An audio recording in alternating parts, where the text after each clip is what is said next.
Aussie Lawn Stars is the first podcast in Australia for the lawn and garden maintenance industry. Hi, I'm Gary Ashton, and my goal is to help businesses survive and thrive with a sharp focus on business systems, skills, and checklists that will ensure you know what will help you stay in business and succeed. With an extensive back catalogue of interviews from our diverse industry, I look for stories, the success tips, and the hard lessons learned. Sometimes we focus on tools and trailer setups and the brands that are the backbone of our support network, but mostly I am driven to find you evidence of what you can do or what you can change to ensure you win. Welcome to Aussie Lawn Stars. This afternoon I've got Johanna Bates, and for some reason I think that name sounds like a celebrity, so I apologise there, but I was Googling it earlier. I was like, Johanna Bates. I thought mountain biking because I've been into mountain biking when I was younger. But then when I Google it, apparently there's a celebrity called Johanna Bates too. So there you go.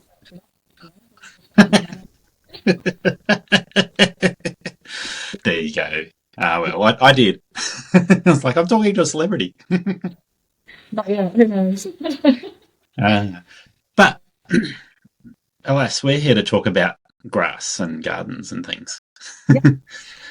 So I'm looking at you. I'm going to say you're half my age, I guess. 26, nearly 27. Oh, that is so close because I'll be 49 in a month. Yeah, there you go. So I've got kids your age. Yeah. Okay. There you go. So a bit more than half. Yeah, a little bit. It's funny. My daughter-in-law turned 21 the same day I turned 42. Oh, okay. And she's now got two kids. So my stepson and my daughter-in-law, they've got two kids, and I'm a grandparent. Yeah. Oh my God, young grandparent. Oh, amazing. Yeah, pretty young for a grandparent, but nonetheless, we're not here to talk about me. No. So, Okay. when I tried to call your phone, your message answers as Joe. So is that the best thing to call you, Joe? Jo, yeah, Jo's kind of the nickname. Johanna feels a little bit more professional, but that's what my mum called me. Well, if your mum calls you that, that's perfect. Yeah. Yeah. So only when you're in trouble, though? Yeah. It's Johanna, and it's followed by Bates. It's usually pronounced Johanna. that's when I'm really in trouble. That sounds South African. Not quite, but yes, there's Johannesburg, of course, but no, my mum's Norwegian, so her family's Norwegian. Yeah, so that's where that's come from. But Joe's nice and quick. Yeah, that's easy. So, yeah. Joe. Yeah.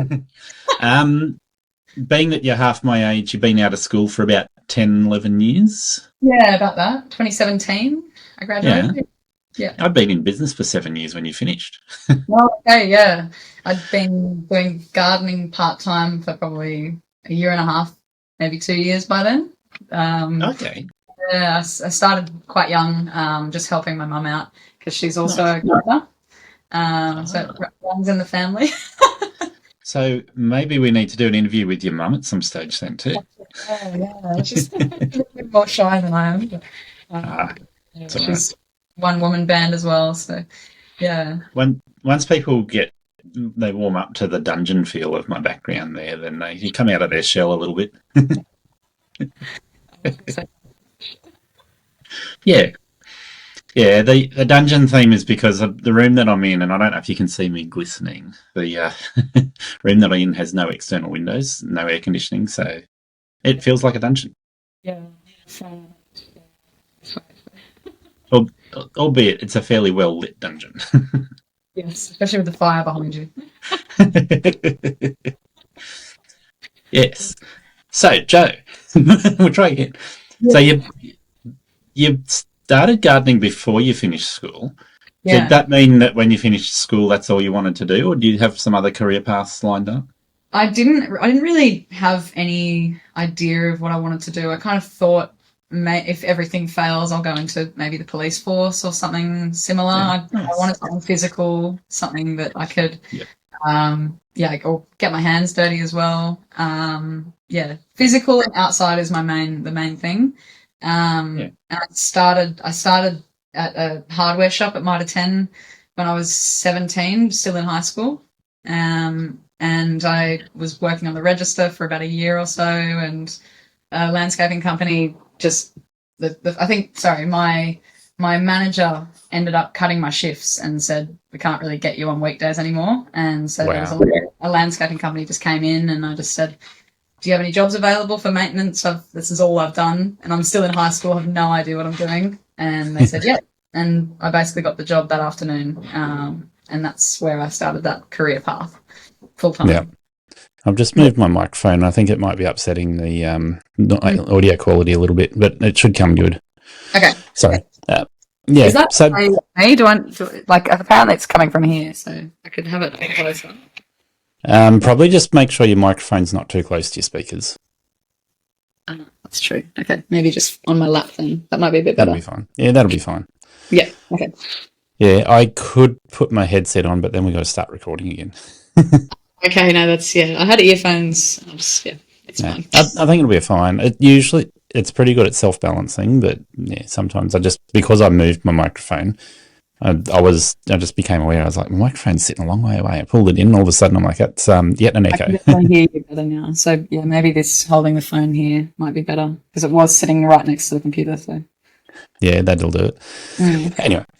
Yeah, so you applied for this job when you got to that point with a landscaping company. Yeah, so I hadn't really done anything else. I didn't really know what career path I wanted to choose. I didn't want to go into uni. I just wanted to do something physical and just get some work straight away. And so I worked for that company for 9 months, and it was just very, very minimal work. They weren't really getting me on the machines. It was more just getting me to do little stuff, and I wasn't really, broadening the horizons very much in that company. It was good, but it just, I wasn't very challenged there. Did they offer you a trade, or were they just using you as a labourer? It was just a labouring job, just more for like mowing lawns, trimming hedges, very, very, minimal stuff. They weren't really keen to get me on any machines. The mower, yes, but even whippersnipper, like I wasn't really allowed to use it, or it would just be easier for someone else to use it rather than someone who's underexperienced, underqualified. I would have been 18 or 19 at that stage. So that's a little bit slack of them, though, to not train you on those basics. Yeah, I think it's just for them. It was just easier, and I feel like for employers, if you've got someone that's good, you don't really want to waste time teaching them, and which is pretty slack as a business owner. And they were a pretty big company as well, which I think what I found after that, I only really liked working in small teams because you do feel a lot more appreciated. Yep. You're not just kind of a number. I was going to ask that, how many people you were working with in that? Well, the maintenance team would have probably been only about 3 or 4 people, but it was about a 40 to 50 person company. They had landscaping, they had maintenance, construction. Yep. So they had a lot of apprentices, and they've grown since then as well. So wow. Yeah, I've definitely, that was only about 9 months, and then the next guys were about 5 years. So it was a big jump. Yeah, okay. Yep, that's a massive difference then. Yeah. Yeah, so the next job that you rolled into, how did you come across that one? So I was just looking on Seek. I think I was being paid as well. It was really minimal. I feel like I wasn't really getting much at all. I was young, but for labouring, it was very, very low wage for that first company. So I just applied for one of the first ones I found. It was one in Northern Beaches, a little bit more close to home. The first one was all over Sydney, and you'd be expected to drive there. I didn't have a car. Like, I was driving every day with my car to say, I'd be in Pymble one day, and then I'd be in the eastern suburbs the next, and I didn't get fuel paid. It was just, as an 18-year-old, not really earning that much money. So back then, I'm thinking people were getting sort of around the $23 to $26 an hour mark for doing gardening work. Yeah, depending on their qualifications.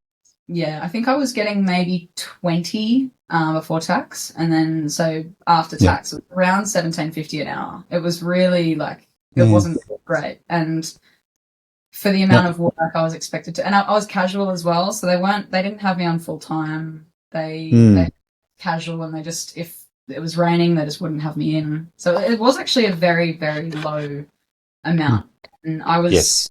I just found this other company on Seek and just spoke to the guy on the phone, and I just said, look, I'm just looking for more money. I'm not an expert at this, obviously. I'm still learning, but just a little bit extra.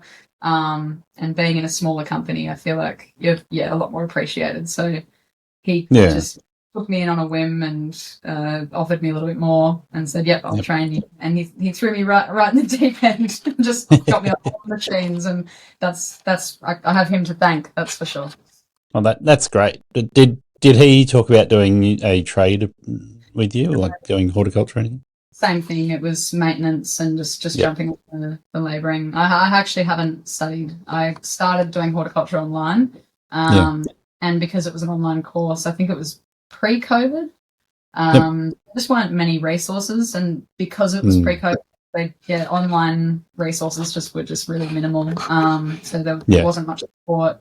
And I just prefer to be in the class and actually learning, and I just didn't have time. So well, I don't have a trade qualification either, and that's one of the things that I look at now. A lot of businesses are like that, where there is no trade qualification, and I think that's the generally accepted view in our industry. But then you do have quite a lot of people that I've interviewed where it's like, no, horticulture, parks and gardens, greenkeeping, those sorts of trades, and there's, I wouldn't say a division in the industry over it, but certainly it's an observable thing where there's a lot of people that obviously well skilled, getting good work, but not necessarily got any trade qualifications, and no need for it. Like, you can literally rock up to a residential house and nobody's going to ask. That's the beauty of this. So much as I don't need to go to uni, I can just go straight into it. And I mean, the first manager I worked for, not the owner of the company, but they had a maintenance manager for that first business, and he was probably 15 years in business, and he was running his own thing, but they poached him. He was working for someone else, and they poached him, and he probably had 15 years under his belt, all experience, no trade. And he knew everything. Like, he was amazing. I'd prefer to hire him over someone who's just come off the books, or come out of uni. Well, the way I look at it now, rather than doing an apprenticeship, is to do a traineeship. So somebody new comes in, offer them a traineeship, because you don't need the apprenticeship necessarily. You can still get a Cert 2 or a Cert 3 in horticulture. So you can get that experience studying as well as the experience working with somebody like you mentioned there. And that way, I think, looking at where our industry is going over the next few years, it could give you a leg up, particularly when you're promoting your business in the northern beaches in Sydney. Yeah. It's all new to me, so I'm becoming. Yeah, this is the first year now, and I feel like hopefully that was the hardest, and we're our way that way. But I'm definitely learning a lot, for sure. I'm understanding my previous boss's struggles a lot. Well, that's one of those topics I'm looking at when I go down to Melbourne next week. I'm going to be talking with some of the guys down there that have either, or in terms of having the trade qualifications, or being really focused on business skills and where the value lies in our industry. So it'll be interesting to see what we come back with on that. But your interview will publish as I'm heading down there. Yeah. So you would have worked with that company, the smaller business, for, what did you say, 5 or 6 years before you decided to go out on your own? Just Yeah, okay. I grew up really with them, so 19 to 22, 23, I think. Nice. Yeah. Okay. Yeah. Yeah, sounds about right. Yeah. So coming out of school, gaining maturity as an adult at the same time as learning a whole heap of life skills and business skills in that process. And I'm guessing even though you're working for somebody else, you would have been picking up a lot of interaction with customers. And yeah, did you start doing any of your own jobs while you're doing that? I guess slowly. So let's start with so the company I worked for was Visual Escapes. Garth, he, his mother-in-law was my first client, I think. So out on weekends, like $30 an hour, just cash in hand, and Mm. all things like that. And I had contacts from my old high school, all the canteen ladies. They'd cottoned on the fact that I had my little gardening gig on the side, and oh yeah, let's get that. And so they've all my number on. I've just got a list of canteen ladies in my contacts. So Canteen Lady 1, Canteen Lady 2, Canteen Lady 3. I've got the name in canteen, and just so I know. Nice. That's awesome. Slowly picking up just little afternoon jobs and weekend jobs, and Yeah. So one of the things I find interesting when you're working for Garth, it seems you're doing a fair bit of gardening, not just lawn mowing. But would you say it's half and half, or is it a bit leaning one way? I definitely it changed over the years. To be honest, I think the first year was really really intensive lawn mowing. I remember one summer we'd be doing like Mondays were kind of gardening, so we'd save Mondays for the the hedge trimming and big jobs like that, and he'd send us all off to different ones, or we'd all be on the same job, and then it would be Tuesday, Wednesday, Thursday, probably Friday, and then sometimes we wouldn't get those done, and then sometimes Monday we'd be doing them again. Like it was a really intense, and we'd be doing up to 20, maybe more per day, like clients per day. So we've got 2 people per ute, just yeah, just bang, bang, bang, all around the same area. It Yep. was really, really efficient, but it sucked in summer. It was really Yeah. hard. If you get a hot, humid summer, it's not fun, is it? Oh, definitely. And close to the coast, it was really hard. And, but I mean, as time went on, I think it was weird. It changed over the years. Like it was less lawns, whether we had more people, or it was always Yep. changing. And yeah, I'd slowly done a little bit more, because they are a landscaping company. So they had one Okay. apprentice doing landscaping, and I would sometimes assist on those jobs. Not, Mm. yeah, I wouldn't do a massive amount, but yeah, I'd be helping out with little jobs on the landscaping, yeah, tiling and paving, that kind of thing. Yeah. So a little bit of a sidetrack on that one. Mm. Given that you're working with a lot of guys, were there any other girls in the company that you're working with? Yeah, there was one girl who wasn't actually that wasn't her career, gardening. She was more personal training, Yep. and she now is running her own business, and she's Nice. still a really Yep. good friend of mine. Yeah, so we used to work together, and it was kind of like Yep. the A team. It was the two Nice. girls be there, and we'd be doing just as well as the boys. She stayed Yeah. on probably 2 years, so it was we're close to 2 years. And we had So a lot of time together. Yeah. So there's two things I want to know there. First one is really obvious. Like in our industry, did the guys respect you, or were they not always? Look, the companies that I worked for were really good, and all That's the good. guys. Yeah, there were definitely some guys that I worked with that they would be blow-ins. They wouldn't last very long. And because I did have I kind of had the long yards with Garth, he was obviously going to respect me over these blow-ins. And Yep. we definitely had some guys that were, yeah, less than respectful. Yeah. It's a shame, isn't it? Yeah, I know, and it's definitely getting better for sure, but it's still Hmm. there. And a lot of the Yep. issues came from other trades if they were like outside trades. So if we were Yeah. working alongside other ones, yeah, Yep. you get your fair share. Same with when I worked at Yeah. Mitre 10, you get someone in saying, "Can I have a man to help me?" And I'm like, "Okay, like, what do you need help Yeah. with?" Yeah, they'll take you like a while. I'm like, "Look with your eyes," you know. Yeah.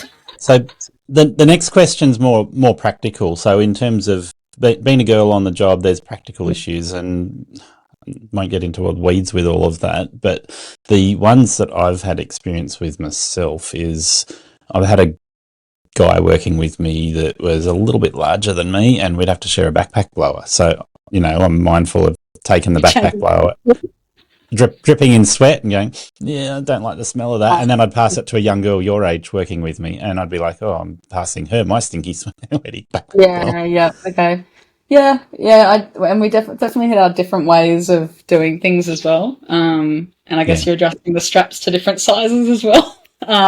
Yeah. Yeah, yeah, I wouldn't say there's. I mean, you'd be stuck in the car with stinky men all day. Like that was what I would be putting up with. But Yeah. we're all working hard, and that's Yeah. probably stunk as well. It's on some of those hot days, for Yeah, sure. but I had to pull myself back when I went to show the young girl how to adjust the straps on the backpack blower, and she's like, "I'll do that," and I'm like, "Yeah, that's fair." Yeah, fair enough. Yeah, I'm not going to do that for you.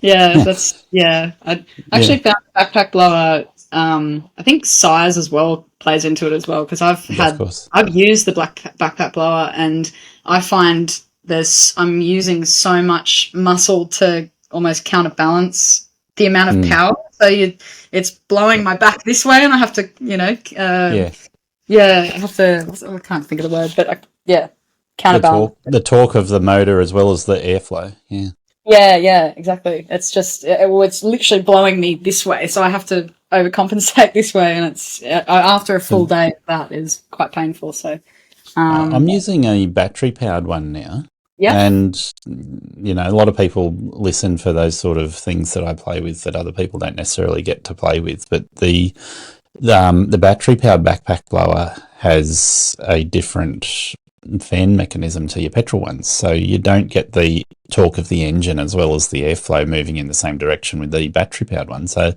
even though it's yeah, got a lot of air force, yeah. it doesn't twist your back. It's No, awesome. okay. I've used a back. Is it the Still one? What brand is it? No, I'm using Crest. Okay, sorry. Yeah, to assume Still. That's what I'm No, just. Yeah, that's all right. Good I assumptions. yeah. Oh well, it's the most one of the most popular, I guess. But Yeah, I had a Still battery backpack hedge trimmer, and it oh was yeah, just I think it was just the backpack, the battery pack, yeah, and you just plug the cord into whatever machine you're using, yep. which was really good. I liked it. There was no problem with it, but. Mm. I was literally just in a mower shop today, and they were saying how they just don't last very long. It's probably half an hour, depending on obviously the brand, the Yep. battery. If you're using eco mode, there's so many different variables, I guess. Yeah, and then you come back to, do you actually need it to last that long? If you're talking about a blower, then and you're doing residential jobs, Yeah, generally speaking, you yeah. don't need it. No, you don't But need all. I I do a car park and roads and things like that, or several car parks, I should say, that I need to blow all the leaves and sticks out of. So I want, and the Crest backpack blower has 35 newton meters of force, which is competing with the still petrol options. Yeah, well, And with their biggest battery, you get a 40-minute runtime if you hold the trigger flat the whole time. yeah, wow. Okay, that's good. But the other Yeah, thing with the Crest that drew me in for that, and I paid for these tools out of my own pocket. There's no mm, sponsorship deal there. no, It's me going, that's finally something that will do what I need it to do. yeah, So, yeah, yeah. When you yeah. find it, well, yeah, why would you stick with the old Well, ways? the Yeah. the second thing with Crest is that their red batteries, which only get closer to 20 minutes runtime on full power, Mhm. I can charge them as quickly as I can flatten them. Yeah, right. Yeah. Okay. So Yep. that works well, Yep. because I can have one on charge and one in the Rotation. harness, Yep. and yeah, that goes. It's like it takes 25 minutes to charge, I think it is, but it's like 20 minutes use if I'm holding the trigger flat the whole time. So I'm not going to use it in less than 25 minutes realistically, Yeah. which is No, pretty good. I've tested battery versus petrol over the years, and Still versus Husqvarna, and obviously Honda mowers have been kind of the main brand that I've used. Yeah, And I've definitely found, like, say, the petrol blower is definitely a lot more powerful, obviously. yeah, And then I find and they chew the battery very quickly with the yeah, snippers as well. They drain the yep, Husqvarna I found have are very, very quick drainers. Then the hedge trimmers always last really well. So I've just kind of picked and chosen what Yep. different tools I'm using for battery. But I think with the fuel risers now, I think I'll probably have to go all battery. Yeah, well, the Husqvarna is one of those ones where they've got a battery whippersnipper that can get a couple of hours runtime out of it. So Yeah, okay, that's I've got it. It's a newer one because I definitely used one that they had the eco mode, and that was the saving grace, whereas the still doesn't have that option, and that was the only thing really that I found I would be needing to I'd change the big battery yep. every 2 jobs easily, and it was Yeah, that's about it. yeah. Yeah, so it's an interesting one. Whippersnippers, chainsaws, blowers. You're just going to chew the battery as soon as you start doing any work with them. Yeah, exactly. Yeah. If But you're patient enough and have a rotation going, it's fine. And if you're used to it, I think I'll have to probably get used to it. I think because the prices in fuel, it's just gonna chew through. I think. yeah, definitely. And I think that's what people will be looking at the moment. But I'm going to talk to Chris shortly and do an interview with them after I bought a couple of tools off them. The mower and the backpack blower, but I'm trialing some of their other tools at the moment. So after I've trialed their tools for a month, I'm going to sit down and have a chat with them about it. And I'm not going to be kind. I'm going to put the hard screws on and say, this is what I've observed with your different battery types and your different tools, and this is what I actually think. But overall, that thing that I mentioned in terms of charge time for their batteries really is a game changer, because you can keep on working when you don't need as many batteries if you can cycle through the batteries on charge and you don't run out of a battery that way. Yeah. But yeah, there's a lot of things we could go into. Keep that for the Cress interview. Yeah, exactly. No, I mean, I'm sure they appreciate it. It's constructive criticism, and they need to have honest reviews from people that use it. So most of what I've got to say about it is really good. I've got really good feedback on it. But yeah, there are some things where you go, hang on a minute, let's make sure people actually understand what they're buying into there. Do they want to buy the massive big cyber capsule at $16,000? Yeah, exactly. And it's the same as if you start to buy one brand, you have to commit to that brand, because otherwise you've got Still batteries, you've got Husqvarna batteries, you've got chargers, you're spending so much money, you want to stick to one. Well, I've done that.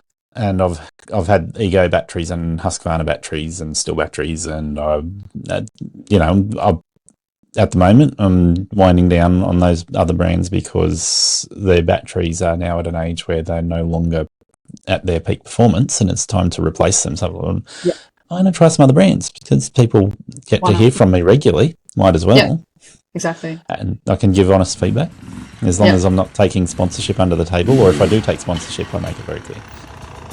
Catch Pro has been a supporter of Aussie Lawn Stars since its very first episode. Since we have formed a partnership with Catch Pro, a lot of Aussie Lawn Stars have made orders using the code LawnStars10, and I really appreciate your support. To continue supporting Aussie Lawn Stars, you can purchase your supplies and industry products from the Catch Pro website with the code LawnStars10 in all caps. I'm not sponsored by anything, but I definitely stuck with Still because I've just found it's the most available, I guess, that I've found, and it's a safe for sure. You can go anywhere and find a Still shop. Yeah, exactly. And there's so many repairers around, especially the Northern Beaches. There's multiple places. Although I did have to go to the mower shop today, and it's a 6-week turnaround, and that's just standard in this industry, I guess. But when you don't have too many backup mowers, it's not ideal. Well, some of the mower shops are pretty good at helping you get them turned around quicker when they know you're a contractor, and other residential users are going to look at what you're using and then go and buy it from the same dealer. So they often do look after us contractors a little bit better. But the other side of that is, like you mentioned, like it's worth having a backup mower. Definitely, yeah. I do have one, but I should have had that one repaired in the meantime. So I think after this will be me on YouTube and trying to just sort out whatever's wrong with that one. It does run, but I think it's to do with the throttle cable. Something's interesting. We'll find out. Yeah, the throttle cables can either break at the top end, or the adjuster at the bottom end can come loose and then Yeah, cause all that's sorts I of think grief. that's what happened today. It was that, and then I think I replaced the fuel twice within a couple of hours, and I thought, where is this fuel going, and what is Oh wrong with no. it? That was why I left early because I had to Mm. take mow any more lawns. So Yeah, that's the problem. yeah, So going back to the previous company you worked for, you're talking about two people in a ute running around doing jobs there. yeah. Were you pulling mowers off the back of the ute tray or on a trailer? Off the ute trailer. I think he used to have a trailer, but the time that I was there, we'd just have this routine. It would be the both of us, Yeah. both lifting the mower off. Yep. Occasionally, especially because I lived at one end of the Northern Beaches, I would sometimes go on my own, or I'd use Yep. my car and have my car pre-packed with all of his tools and just Yep. do the lawn run on my own. Yeah. Because we just have different zones throughout the beaches, and yeah, so Fair enough. but yeah, we'd be pulling the mower off the back of the ute. Had a whole system going. We'd have Yeah. So mm, we're talking 50 to 60 kilos of mower that you got to lift off a metre yeah high tray. about that. I think the older ones are definitely lighter. The one that I've just put into the shop, it's the Buffalo Buck, and they're quite light compared to the newer ones. That's probably Um, the 19-inch, I'm guessing. yeah, I think it's 197 Yep. something. Yeah, it Yeah, sounds like the 19-inch. So yeah, it's definitely a little bit lighter than the 21, and if it's not self-propelled, a lot lighter. exactly. Yeah, and I think that's why I'm happy to just keep paying for it to be repaired because it's the one that I can lift really easily by myself. Yeah, that's it. And Yeah, some of the battery ones are really light. That makes a world yeah, of difference if you've got to get up and down stairs and on and yeah. off the ute. Exactly right. Well, that's yeah. My mum is nearly 60, and so she has a still battery mower that she can lift onto her car with one hand, and it's just game changer. Okay. It's Yeah. not it's not exactly a commercial one, but she's not going Yeah. to be doing that many gardens and lawns, so um, it's more about Yeah. ease for her now. Mm. There are some really lightweight commercial options around, but then when you're talking about commercial, yeah, okay, the base model Ego one, the Select Cut, like it's a pretty light machine to lift on and off if you don't have the battery in it. Yeah. People are using it commercially, but it's not what they rate as their commercial mower.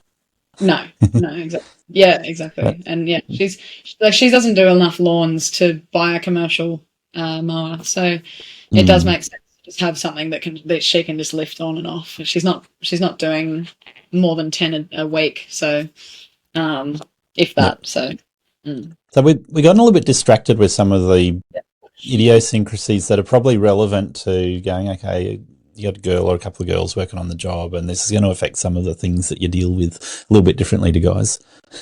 mm, But when you finished up working for Garth, mhm. I'm guessing by the way you talk about him that you're talking really positively. It was a pretty amicable sort of split, Oh, and you deciding to run completely. your own business. So I didn't actually go on my own after him. So Okay. I actually adopted a dog. And I was moving out of my house. The house was being knocked down, and I had Oh to man. move out quickly, and it was just really uncertain with the dog. So I ended up Hmm. making a big move out of the Northern Beaches, and I Yeah. moved out to Windsor, so about an hour Wow. and a half west. Yeah, Yeah. um, That's a it big was move. yeah, it was more just a change. I was with a partner at the time. It made Yep. sense just to try something else. I thought I'd start the business out there. Yeah. Um, I've started working for another company called Outdoor Escape Landscaping, and Yep. I was with them for a year and a half, and Yeah. they were great as well. Loved them, That's fantastic. good. Yeah, and I had a lot more landscaping experience. So I assisted Nice. all through winter. I was on. I'd maybe have one or two jobs with maintenance, but through winter I was on more paving, more yeah, flagging, all different types of landscaping. So I really Nice. broadened the horizons there too. Yeah, That's handy for you running your own business now because yeah, it gives you a lot of extra work you can pick up as well massively. Yeah, I've if you definitely got want a lot. to. Yeah, and even if I don't know how to run the job by myself, I know kind of the ins and outs, and I can get someone in to help me, Yep. Yeah. which I have done. I've since moving back, I've re-employed an old colleague from Garth, just on a. He's now working half time for himself, Okay. and he has landscaping experience, and I had him assist on a like a corten edge steel edging job, and just a very very small landscaping job, and Yeah. I was just able to do that with him without asking too many questions. It was just more the two of us could do it together. Yeah, so I came back to the beaches with a bit more experience. It was good. Nice. So, you're saying around 12 months you've been in business now, or pretty close Yeah, on? just hit 12 months. Yeah, so I left Matt and the team from Outdoor Escape. I left them I think I quit in Feb, stayed for a month, and came back in March 2025. So we've just Yeah, hit okay. 1 year. That's exciting, but lots happened in that year. So I'm guessing a lot of anxiety around the startup and how quickly you can fill your schedule up. Massively, yeah. And I'll be honest, I wasn't doing just gardening. I had to pick up a lot of other just casual work just to fill in the gaps because we were heading into winter. Yeah, I still had a little bit of warmth, and previous clients that I had before I left the beaches, they were happy to bring me back on, and yeah, they stayed loyal. But it wasn't enough to fill, obviously, full time. So yeah, I did pick up support work for a little bit, like disability support work, yep. and that really helped just paying the bills and keeping me Mm, going, and able to build more of an online presence and just build all the foundations to prepare for summer. Um, yeah. get my name out there a little bit. But yeah, And I that's where survived. I first saw you was your online presence, your Instagram account. I was like, oh, this looks interesting. I'll follow you and keep an eye out on that. And then I was like, all right, it's time Yeah, to hit you up for an interview. yeah, yeah. I've been saying. I remember when you followed me. Okay, respect. Love that. Awesome. Yeah, Yeah. So over that 12 months, obviously winter would have been a little bit hard to build the business, but coming out yeah, of winter, it's been a good season. yeah. It has been really humid. Gardens are Yep. growing. I've had a lot of calls, and I've found that I haven't really been out of work. And if a client cancels, I've got other things to do. There's always something to do. There's always Hmm. someone to fill in the day. If I, but I have found if I don't schedule like preemptively a week before or whatever, I end up going, oh, I don't have any jobs. I need to actually get onto this. It's not just doing the work. It's the scheduling. It's the invoicing. It's everything. You're going to bed by 10, 11 o'clock, and yeah, Yeah. it's all Well, day. these are the things that I like to focus on in our podcast interviews. So, what have you learnt about business skills along with the trade that you've got going in the background? So, those sorts of business skills are critical to making sure that your business is really profitable. And scheduling, most people start looking at a CRM once they realise that scheduling sucks without it. Yeah, yeah. I haven't really. Like, it was really based off memory, and I have a giant diary that I live by, Mm. and that's even for social meetups. I'll have coffee with Sarah on the Sunday, like just in case I forget, because there's so many things going on in my head. And a Um, podcast interview with Gary on Monday. and I went, is it Monday or Tuesday? I can't remember. I had to go back and have a look. So, oh my gosh. Yeah. So I've definitely learned to slow down as well. A big one is slowing down and actually giving myself a day off here and there. Because That's otherwise, important. otherwise I'm mixing work with social, and I just don't have time. But yeah, it's getting in a good routine and scheduling early, getting that done, not Mm. procrastinating. My biggest problem is procrastinating. And yeah, so Yeah. just getting on top of that is the main thing for sure. Yeah. Okay. So you've and we'll come back to the social thing. You're on social media. That's been one of the ways of getting your business name out there. Yeah. But when you're talking about mixing the social and the work, when I tried to line up the interview, you've made it really clear that you've got some good boundaries around using social media too, so that you can focus on work and the important things. That's been very, very recent. Yep. I think it was one night I was just scrolling, and it's just a classic. I don't even realize I'm doing it. I just go on Instagram and you get lost in a hole of scrolling. And it would have Yeah. been about 11 o'clock at night. I had to be up early. I had things to do, and there was an app called Opal that just popped up as an Instagram ad, and it literally told me to get the f off Instagram, and you pay a little bit per month, but it blocks Instagram, and it won't Wow. let you in unless you can take 15-minute breaks here and there if you really need to, but it's Yep. more when you go to press Instagram, you go, oh, hang on, that's right, I can't use it. That's perfect. And I don't get disturbed at all because Hmm. otherwise the phone goes off and you go, oh, someone sent it off. I'll read that quickly. And I just don't get Yeah. distracted. I don't touch it and it's perfect. I get all my things done before 7. And once 7 hits, I can maybe post a video on my work Instagram or, yeah, I try not to scroll. See, It's really, yeah. I've got to use Instagram for the podcasting, so I'm reaching out to Of people like course. you all the time. So it's like, Yeah, how do I reach out to Jo without getting distracted by motorbikes and exactly. doom It's hard. scrolling other people's gardening? It's really hard, and I have to really teach myself. I almost have to slap my own hand and not scroll because it's so easy to just when you're checking something to do with work, something pops up and you're instantly in the scroll again. I Yeah, have to throw my phone. Just yeah, yeah, yeah. It's for it's sure. hard though. It's definitely hard to stay on top of things when you're running your business from your phone and through Instagram. It's Yeah. tough. Mm. So you mentioned you've got a big paper diary calendar that you use for scheduling. I'll show you 2 Yeah. seconds. This is my second one. I bought one last year. And this is actually a really cute little thing a friend knitted me to keep the pens there. Oh, yeah.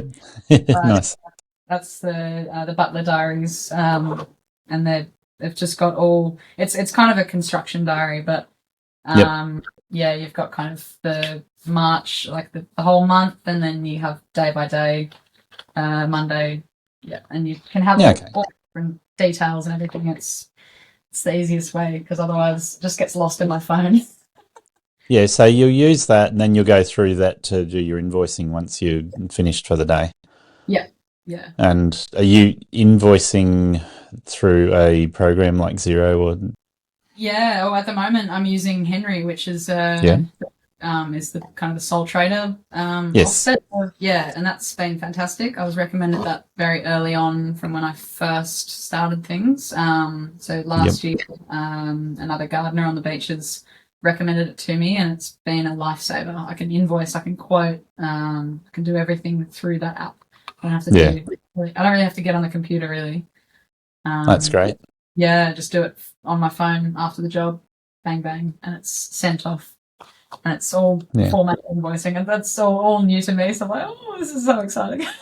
Yeah, I've heard really positive things about Henry too, and it won't work for me because I'm not a sole trader. But yeah, for when you're on your own without employees, sole trader, and it's easy. It simplifies splitting up your money afterwards to pay tax and all your other expenses and things like that. So it's great. So if they can Yeah, just take care of all of that for now, and especially the early stages of the business where I didn't need to think about paying the tax and all of this, it was all doing it for me. yeah. Just taking the stress off. Plus, my dog's name's Henry, so it made sense. like a miracle. I just installed a robot mower a couple of weeks ago, and the old lady is a family friend, and she said, "Oh, does it have a name?" And she named it after her past late husband. She's he's done the lawns for her. Well, apparently he didn't do them before, so he's doing them now. That's nice though. It's like the shark that you see in the pool. The pink shark. Yeah, Yep, that's that's what. it. Yeah, yeah. Yeah, okay. Yeah. So that gives us a good insight into where you're up to with the business admin side of things at the moment. Are you doing any marketing outside of your Instagram? I'm guessing like your Instagram is a good account in terms of promoting the type of work you do. It looks great. I think people that look at that would go, yeah, I'd respect and would certainly give you a call, message you.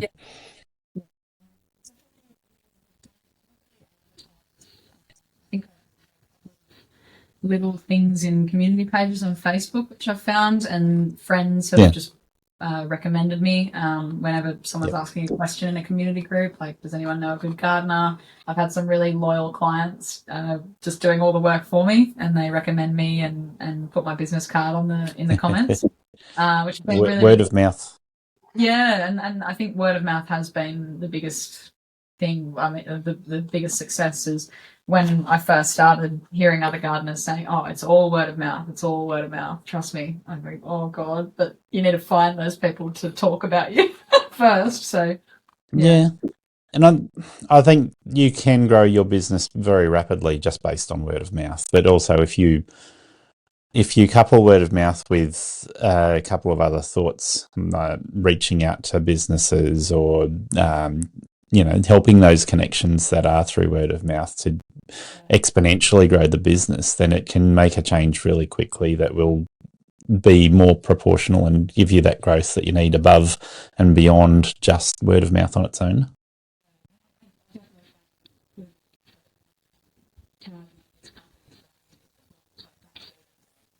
Yep.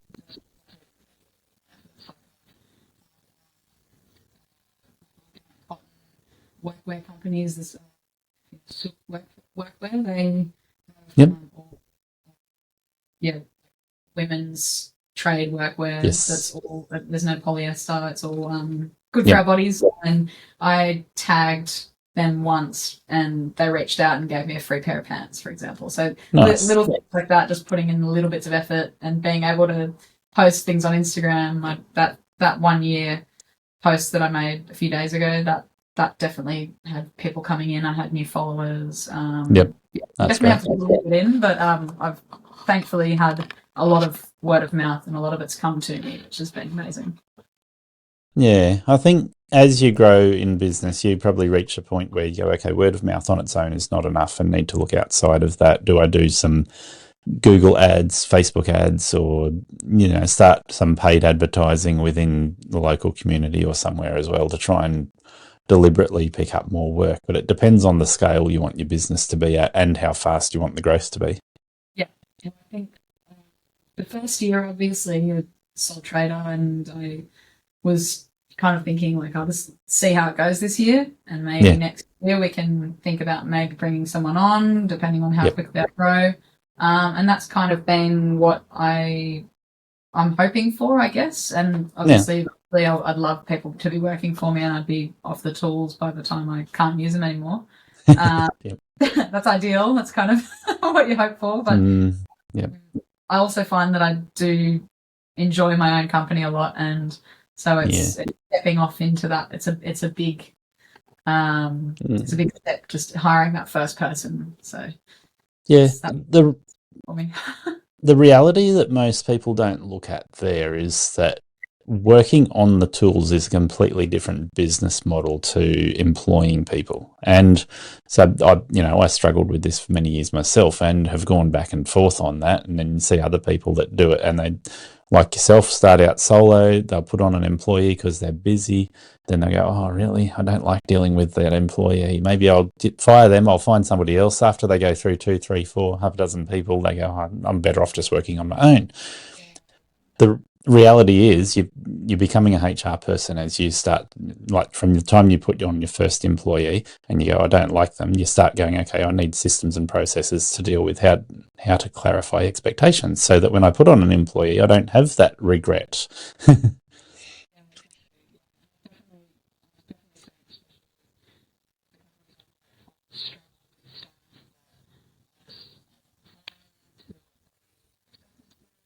Yeah.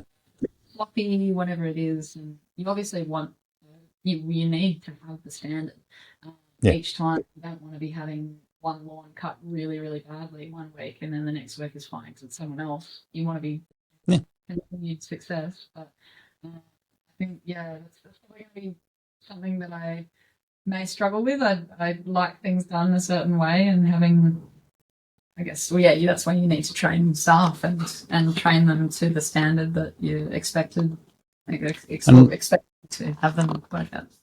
I'm going through this issue at the moment myself because I've got one staff, he's casual, and we have a fairly good relationship going back and forth between things, but it is very much a case of going, okay, I think the expectations I have are fairly transparent, but then the last couple of weeks I'm like, hey, Tim, let's just review this a little bit and make sure that we're both on the same page. And that's how frank the discussion is between Tim and I. It's like, let's just clarify expectations.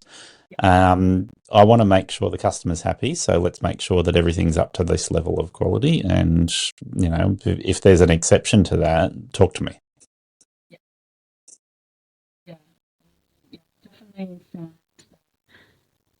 Especially working, I mean, I wasn't the employee, but working with other staff that weren't working to the standard, and you're kind of overcompensating to meet the expectation, and That's hard. Yeah, and that's where I got really frustrated. I think, when you've got a good staff member, you pay them well and you keep them on. But it is a struggle, and I've had casual staff work for me over the summer, and I've had some I favour more over others, and that problems, they're not going to last forever, and you just have to keep training. Mm. Well, when you have more than one person with you at any point in time, you can get the message across just because you favour one of them. And it's like, okay, you want to be favoured, you need to catch up, keep up, and do the right thing.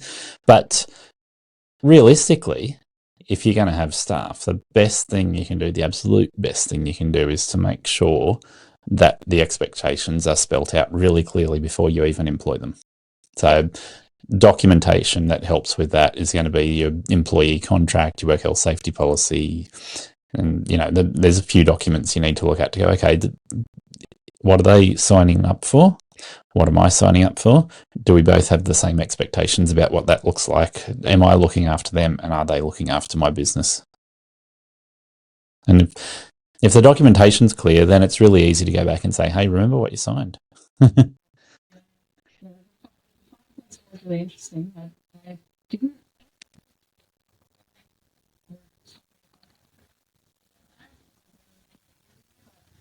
Yeah. Yeah. It's obviously just for, just in case. And I didn't really need to adhere to certain things like that. It was, I think the contracts were made up for men, so they're talking about the khaki pants and make sure you're wearing these shorts. And I thought, do you mind if I just kind of tweak that a little bit? Yeah. But yeah, both employees were both really, really good, and they were definitely flexible with certain things, and And so if you work for Mitre 10, you'd have very clear, this is a uniform you're expected to wear. That's, here's where things are, the resources we've got available. This is how you speak to customers, all those sorts of things. You're working for any sort of franchise, those expectations are spelt out long in advance before you get there. And then it's, if you don't live up to expectations, you're not welcome there. Yeah. I guess it does take the painful task of firing the person out. Like, I feel like I'm a little bit too much of a people pleaser, and I think, I'll give you a little bit more of a chance. But if they're crossing the contract lines, I guess it takes that painful task out of it. That's right. Yeah. So you don't have somebody working in Macca's that's serving up uncooked meat. Yeah. That's right. Doesn't happen. Glad I'm not in that industry, that's for sure. And unfortunately, it might happen, but we won't go there. No, they get sorted out very quickly if they do the wrong thing. Yeah. That's very true. Yeah. Yeah, okay. So some of the things you've learnt in the first year in terms of getting that scheduling right, making sure you've got yourself busy but not too busy so you can have days off. Yeah, just doing it a week or so before weeks, having 2 weeks, and if you've got 2 weeks booked, that's epic. That's amazing. You're not doing that every week, but and that if I don't get it organised by a certain day, it goes out the window, and then you're kind of struggling to getting things organised, and you just hope that someone will text. You go, so it's definitely been up and down. Like, it's been steady over summer, but I have found if I slack off with scheduling, it shows that week. So yeah, for sure. So with with your customers, and I think lawn mowing's fairly easy because your scheduling needs to be fairly rigid with lawn mowing, but with gardening, you've probably got a lot more flexibility, right? So I've found I try and talk people into doing weekly mowing, but a lot of people are like, no, fortnightly. Fortnightly, yeah. I found we had maybe one or two clients with Garth that were weekly, and they Yeah, were very high-end properties, and they were yep, more. It was more to have the grounds blown, but you may as well have the lawns done as well. yeah, And they just wanted it to constantly look the same all the time. yep. And if you've got money to spend it, amazing. But a lot of people prefer just fortnightly to monthly, for sure. Yeah, I think that's a misgiving of our industry that we just expect that the customers are going to want fortnightly mowing. And if you don't ask them if they want weekly, then they won't necessarily ask you for it. So, you like Garth, you get one or two that say, hey, this is what we want. We want that higher standard. We want it to always look like it's tidy. If you walk through the middle of Penrith and you go, okay, homeowners. How many people in Penrith that are homeowners mow their own lawn and they do it once every fortnight? No, they're going to do it weekly. Yeah, So when, for sure. I was in Kellyville and no one was really house proud, and the grass would be up to your knees, if not more. Like yeah, it was a mess. Yeah. yeah. So if you ask people, do you want your house to look better than the neighbours? And this is what we want. Yes. Yeah. Exactly. Yeah. For sure. But If you're willing to pay, it's yeah. so with lawn mowing, it's pretty easy. You can go, okay, minimum I'm willing to accept is fortnightly cuts for 20 cuts a year. But when it comes to a good customer, they probably want a little bit extra. So why not offer weekly mowing through the 3 months of summer at the very least, and more if they want it? But then also offer a fertilizer, a weed treatment, a grub treatment. The yearly cycle. So just before winter hit, Yep. spring, we have the same clients. We're getting the same amount each time, Yeah. and uh, same with spraying, any kind of weed spraying in the lawns, and Yep. all the little extras. And a lot of the same clients seem to have the same thing. They just trusted us with what needed to be done, and obviously their gardens looked the best because they were getting Yeah. the full treatment. So when you're working out 2 weeks in advance, all your lawns are going to be locked in fairly well. But how do you work out with your gardens how often you service them? I definitely do a lot more gardening than I do lawn mowing. I kind Yeah. of have a set day. But through like even a few months ago, I didn't really even have the set fortnightly. I think maybe it was pre-summer. Yeah. But then when I started to look ahead, I go, all right, let's just put those in now, and then that's Yeah. there, and they're blocked out, and they're done. And you do it a couple of months in Mm. advance, and then you don't even have to think about it. Yep. And gardening, like I would say, I'd probably do maybe 2 days a fortnight of mowing, and then the rest is gardening. Wow. And yeah, so and I honestly prefer it that way. Yeah. I don't mind picking up a few more lawns, but Hmm. it's the gardens I found is a lot more my forte, I guess, and I enjoy them a lot more. Yeah. Yeah. And you're not the first person I've spoken to for Northern Beaches in New South Wales, in Sydney, that has a heavier focus on gardening over lawn mowing. So it's Yeah. definitely a great area where people are proud of their gardens. Yeah. Yeah. And I think a lot of people do mow their own lawns. There are definitely a lot of companies mowing lawns, Yeah. but I've found, there's a lot of the clients either have a lawn mowing guy, Yep. and they That don't doesn't know. do gardening. Yeah, well, they just do it, and then I come in and do the garden detailing and everything, and then Yeah. they find out that I do lawns as well. So I have a few clients lined up where they say, "Oh, when this guy retires, we'll take you on." But I'm not that Yep. dedicated. Like I'm like, okay, yeah, when they go, I'll take over. That's fine. Sure. But No yeah, problem. years of lawns with Garth. I think I don't want to be doing 4 days a week of mowing. That's for sure. Yeah, fair enough. You have to put on an employee to do all the mowing for you. Yeah, especially today. I actually injured myself last week, and I was really worried that I'd be off work for a week. Mm. It's somehow miraculously healed itself within the last 24 hours. Well, once you get to my age, the injuries are more frequent and they last and hang around. I've had an injury since I was 16.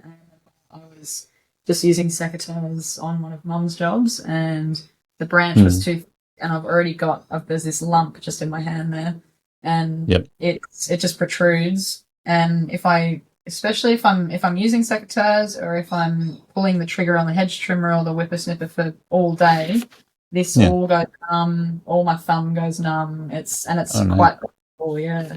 So Sounds like you could have a ganglion cyst, but I'll refrain from diagnosing you. yeah, yeah. I heard I'd have to go to a hand specialist, and they have this common injury. Yeah.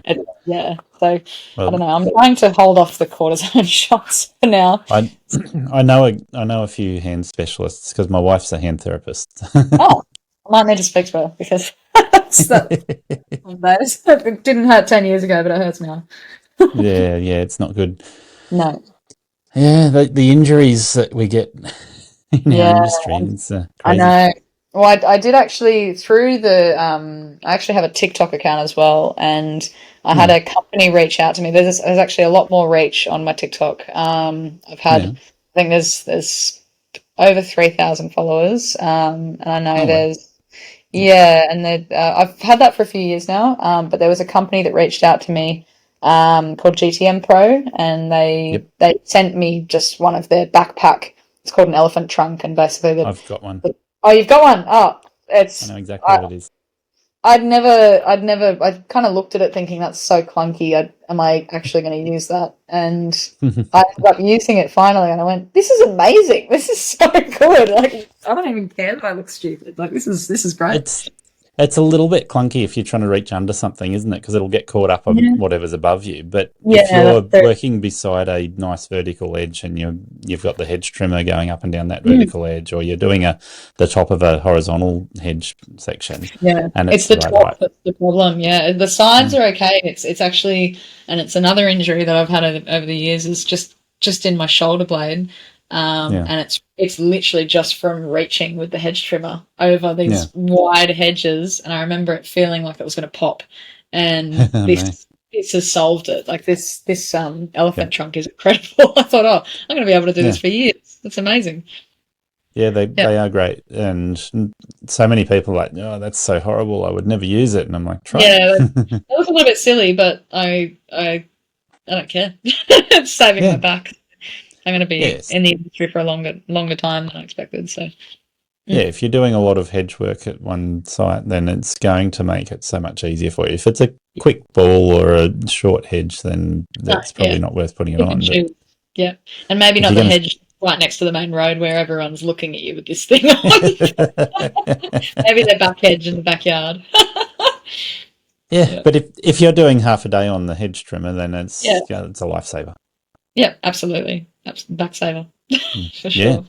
definitely. Mm, yeah, Shoulders, back, neck, yeah, whole lot. everything. Yeah, yeah. I'm definitely feeling it. Like I'm nearly 27 and I'm already feeling back pain. I'm getting all of it. Like, oh, here we go. I'm gonna have to start employing In people. in the last 2 weeks, I've had issues with my shoulders, my neck, my lower back, my knee. Yeah, My got a finger here, which I asked my wife about, and she said, "Yeah, it looks like it's arthritis. You're getting old." And I'm like, "Oh, shut up." great. Yeah, arthritis not quite yet, but I mean, even just on Thursday, I was just stepping up onto a very small bush rock wall, and I Hmm. just slipped, and it was a really dumb movement. I wasn't doing anything risky. There was nothing Hmm. just happened so quickly, and I've fallen. My full weight has gone on this rock, and Yeah. I thought I'd scratched it, but it's more of a puncture wound, and it's gone straight through to the bone. And Ooh. yeah, so that happened on Thursday, and I Ouch. rested all weekend, and miraculously, it's kind of sorted itself out now. But Yeah, I lucky. was getting very nervous. I thought, shit, I'm gonna be in trouble here. Hmm. If you're out there tackling strata sites, commercial grounds, retirement villages, or those tough summer acres, you know a full commercial mower makes all the difference. That's why more commercial contractors are switching to Right Standers, the original stand-on mower, available in Australia through Cox dealers nationwide. Built tough for our conditions, the legendary AeroCore deck delivers a flawless, even cut every time. Quick manoeuvrability in tight spots, compact design for easier trailer loading, Kawasaki or Briggs engines, hydro gear drives, and a serious commercial durability. Stand instead of sit for less fatigue, better visibility, quicker jobs, and more profit in the bank. From the Standard B for great value to the X or ZK for next level performance, everyone is raving about the upgrade. Head to rightmowers.australia.com.au or your local dealer today. Be sure to mention Aussie Lawn Stars. Right Mowers get the job done faster, cleaner and easier. Your back and your business will thank you. This is going back a couple of years, but I went swimming in a place called Jerusalem Bay. You might know. Oh, I know it. Yep. Yeah. Exactly. Yep. So when you walk across low tide and you jump off the rock that's about 7 or 8 metres tall. Yep. I know the exact rock. Yeah. So when you walk across, there's a little bit of coral on the rocks where you get in. Yep. I haven't actually done the jump. I've had a friend who damaged her back. She was in a back brace from that jump. She landed funny, and she had to get pulled out of the water. She was she really damaged her back. This was a few years ago now. I'd probably back a decade maybe. Yeah, so it's from landing in the water, not from hitting the bottom or anything, because it's pretty. No, it was just landing funny. Yeah. Yeah. Well, my wife showed me up when we went there the first time. She jumped before I did. I was like, wow. We got to jump now. And it took all of our friends and a boat cheering me before I jumped. I'm a pussy. I can't. I'm too scared. Way too scared. When I was standing on the edge, and it's over 7 meters, it's pretty daunting. Yeah. Oh, absolutely. I wouldn't do it. I just wouldn't do it. Especially after my friend damaged her back, you wouldn't be able to pay me. It's just not worth it. I can understand that. Complete respect for not choosing to do it, and I'm not the sort of person to pressure people into doing a jump because I have my own fears about heights. But when I did it, it's like, that was really worth doing. I'm glad I did it. And a couple of other ones like that, I'm like, okay, when you look at the fear, it's like, no, the risk is not a problem. Obviously, in your friend's case, it was, but jumping off the edge, there was no risk there. Going into the water, it's like, it hurt my feet a little bit when you hit the water, but it's pretty safe. Yeah, I think that height would probably scare me. But it's enough. Yeah, and I mean the risk involved. Sure, you'd probably be fine, but I feel like it's the reason why women live a lot longer. You just don't take the risk. Well, I love not riding motorbikes, and of course the risk there is well known, right? They call us temporary Australians for a reason. Yeah, on the road? Do you ride them on the road, or do you ride them on the dirt? I'm selling my road bike at the moment. It's cost me my license. It's also injured my neck to the point where I almost had to have surgery on my neck. It's awesome fun. Yeah, but it has risks associated. A lot with of it. And I'm like, I would get another road bike, but that one has to go. Yeah, I love bikes. I wouldn't ride on the road. I love dirt bikes. I enjoy that a lot. But yeah, I just sold a dirt bike. So I had the road bike and the dirt bike. I got rid of the 2-stroke dirt bike. Yeah. And I'm getting rid of the road bike, and I bought a adventure bike. So my philosophy was the adventure bike's not fast on the road and it's not fast off the road. Yeah. Yeah. I've hit 2 kangaroos. Oh, well, that's so far. Wow. Yep. 2 kangaroos since October last year. Yeah, okay. Oh, that's decent. That is 2 whole kangaroos. I stayed upright. The bike's still like you can't see a mark on the bike, but it's like, okay, there's risk. Yeah, definitely. My ex had he had 2 dirt bikes. He had an adventure bike. He had a road bike, and I just think there's many ways that you can kill yourself with. So, and it's just getting the call at 6 o'clock in the morning that he's slipped on the road, or Well, Just, he yeah. sounds like a good man with that many bikes, but no, if he's your ex, no, he mustn't be. He must be terrible. Over there. I don't want to get those compliments. Yeah, no, All good. I understand it. I understand the enjoyment in it and the freedom, and I love dirt bikes. I understand that side of it, but Mm, when it comes to if you have an accident, you're done for work, and that's it. When you're self-employed, yeah, that's done. It's not worth yeah. it to me. So So on that front, like the adventure bike, which I said, no, it's lower risk than the road bike. It's lower risk than the dirt bike. I've hit two more of a cruiser. kangaroos, Yeah. and and one of my friends ended up in hospital with a broken shoulder, 4 fractures in his shoulder on the adventure bikes, and it's like that's just recently.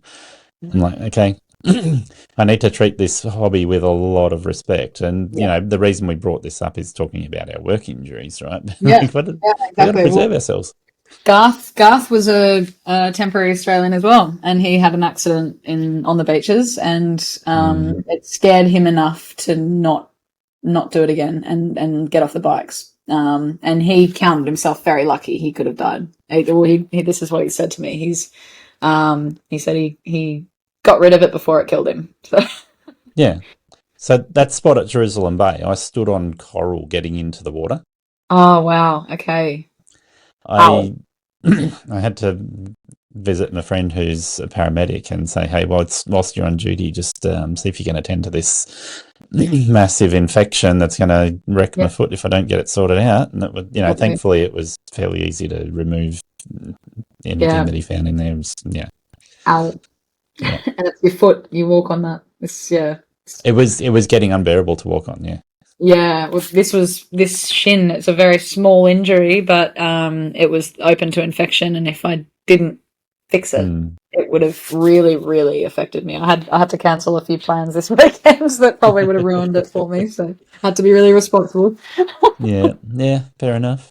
Yeah, So, yeah, yeah, that topic's a very deep one. I haven't really gone down that injury path too often in interviews, but it's certainly the risk is really something that weighs heavily on our industry in terms of your capacity to work. yeah. And I've just heard horror stories over the years. There was a guy on the northern beaches that died from cutting himself with a hedge trimmer. It happens Yep. really easily. I've done it when I was 17. It was one of the Mm. little Showa mini ones. The Yeah. blades kept moving before after I'd let go of the Oh. trigger, and I just bounced it on my leg. It was enough to Oh. cut straight through my pants and nick my leg, Yeah. which I still have a scar.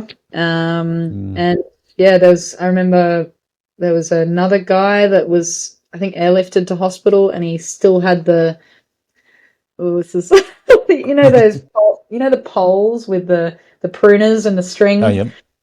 and he hadn't clicked that in properly, and it fell and landed straight through his head, and Oh, he had to get nasty. airlifted with that big Yeah. mechanism stuck in his skull, and he Ouch. survived, but there's many people who really hook themselves, and that's them done in the industry Yeah. all the time. Yeah, so Yeah. you do have to be really careful. It's not worth it when you have that's your life that you're relying on.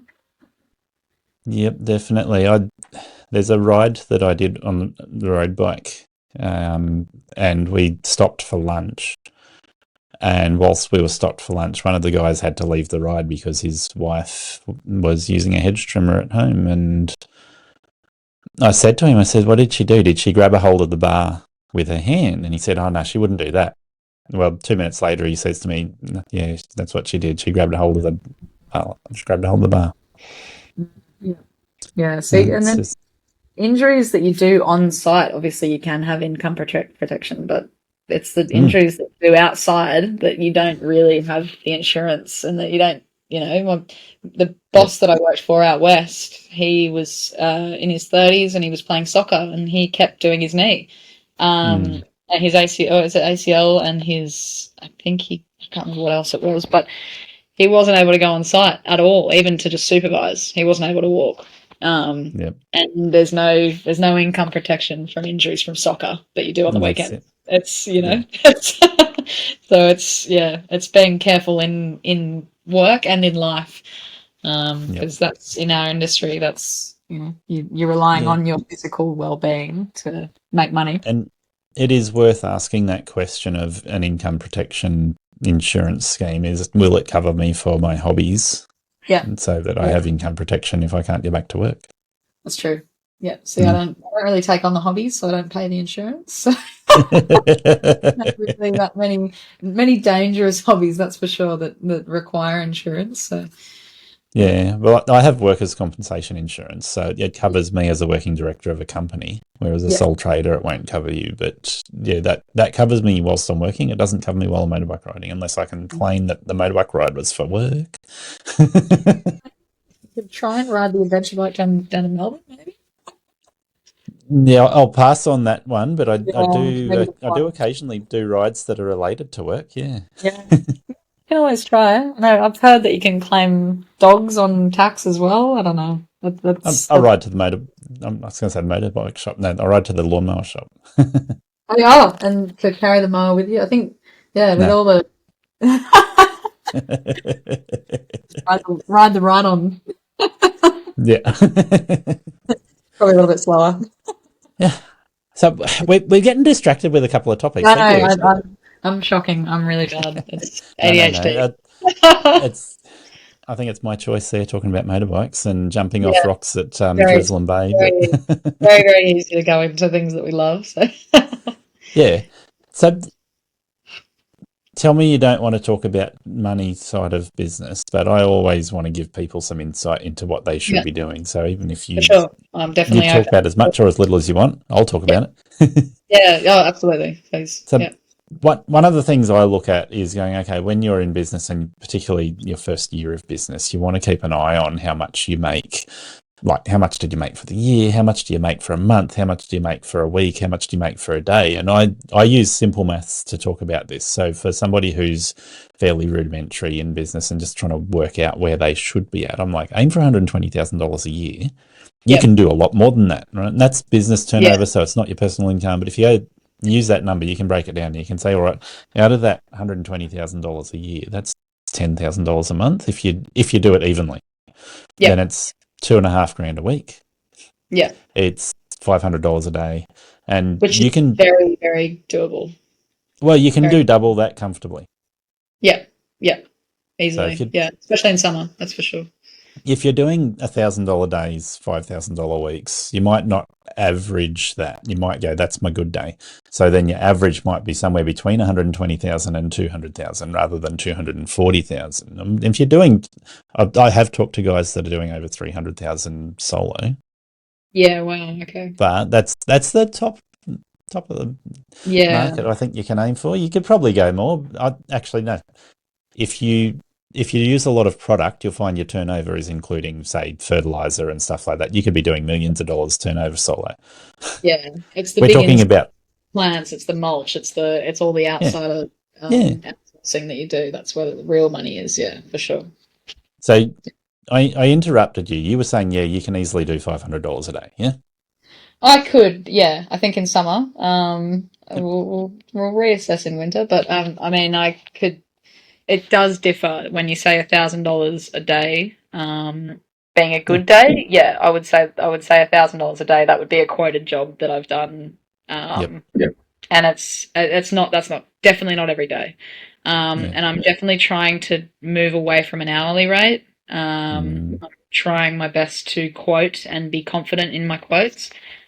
yep. Um, and yeah, it's been up and down, but they say the quotes that if you're getting every single quote, you're quoting too little. So I've definitely, Yeah. yeah, it's just more, it's building the confidence and knowing that I'm confident in my trade and in my work, and not Mm. working with people that undercut you.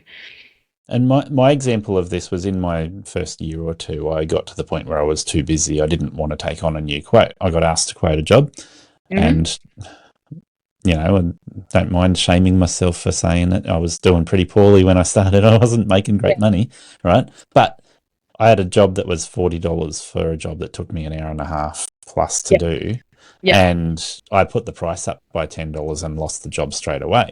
next Yep. door to that lovely old lady who fired me for a small price Yeah. increase that wasn't enough money, next Yeah. door was a job I got asked to quote. And Yeah. because I was so busy at that point in time, I was like, hey, I'm just going to double the price. So instead of $40, it's $80. Yeah. And they didn't bat an eyelid. They said, sure, go ahead, start Yeah. tomorrow, start Yeah. today. Yeah. And you're like, well, I'd love to do that for 80. That's great. And Yeah. I think that's kind of where I'm trying to find the line is how much do I actually want to do that job for? It's like, well, I'm Yeah. happy to get this much for it. And I think that's where I've balanced it. If it's like, oh, that'd be great if I could get that, but I don't know whether I'm going to win that. Sometimes I give them a little bit of a, if it Mm. takes less time, I'm happy to shave a bit of the price off. That kind of thing. That's where a little Yep. bit of success has come from. And Um, that's why I like to use that annual, monthly, weekly, daily rate, because you don't have to tell a customer an hourly amount when if you've got that in the back of your mind and going, all right, I need to hit 120 or $180,000 a year or $200,000 a year. I can break that down to what this job's actually worth based on yeah, time. And yeah, then I recommend people factor in other things, like I've got to apply product if I'm using fertilizer or weed treatment, or if I'm using a ride-on mower instead of a push mower, then my expenses are going to go up. And if my expenses go up, or there's product on the job, I can't actually claim the product as profit. I might make a little bit of profit on the product, but I've yeah, got to remember where my profit comes from.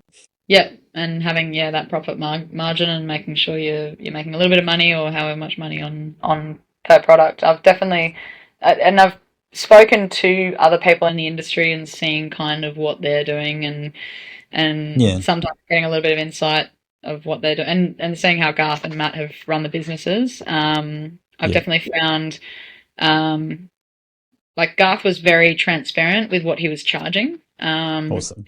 He does have an hourly rate and he Yep, just sticks to that and yep, that was very easy for us to be like, so he wouldn't need to be there. We'd be able to just say, hey, yep, this is our hourly rate. If you want it, take it.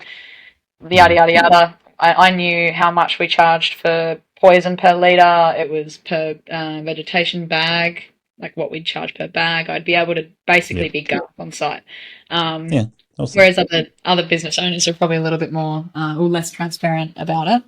Yeah, But yeah, I mean, I find that an hourly rate you're not really going to get anywhere. I've had to mm, really push the quoting a lot more. And just when someone asks for a rate, I say I don't have one. I quote per job. yeah. I Mm. recommend that people don't be shy of hourly rates, and obviously there's a place for both, right? So for what you're doing right now, doing the quoted job will Mm. save you a lot of heartache, and particularly Yeah.